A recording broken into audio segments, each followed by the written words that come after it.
To my Yoruba people, what if I told you thousands of years before any European set foot in Africa, our ancestors had developed a genius mathematical system, which they eventually went on to use as an indexing mechanism for our history, philosophy, and ancient customs and practices? Sounds funny, right? Let me tell you more about it. So, probably around 4,000 to 3,000 years ago, our ancestors, in their genius, developed what they called the Odù Ifá, and they used it to store what we now know as the Ifá literary corpus. Now, getting into the Odù Ifá, what is the Odù Ifá?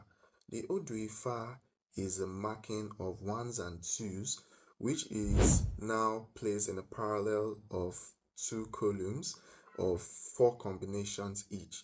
Now, with these combinations, our ancestors realized in their genius that they could get exactly 256 different combinations from just these eight markings. And they then went on to use these markings in different combinations to store our philosophy, history, religious practices, and our custom.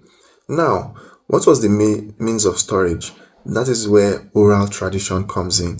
Our ancestors, probably not believing in writing anything down, believed that their sacred history could only be stored and carried on by their people, giving it life and context. And how did they do this? From infancy, young children are trained on the contents of this Odù Ifá, which is a whole lot. It has history, like I said, it has parables, it has poetry, it has our religious practices, it has our customs, but they were trained for over sometimes 30 years, and by the time they were done, they were initiated as a babalawo, which we can liken to something like a sage now.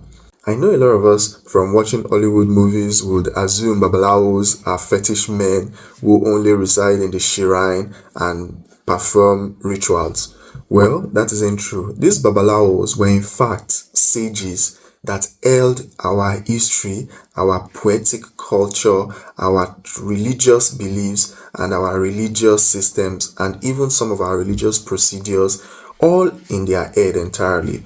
Of course, a single person could not hold the 256 chapters of this history. So that was the reason why we had a decent amount of babalawos to hold different parts of this history in their head, and sometimes they converge to corroborate and philosophize on the contents of what they had been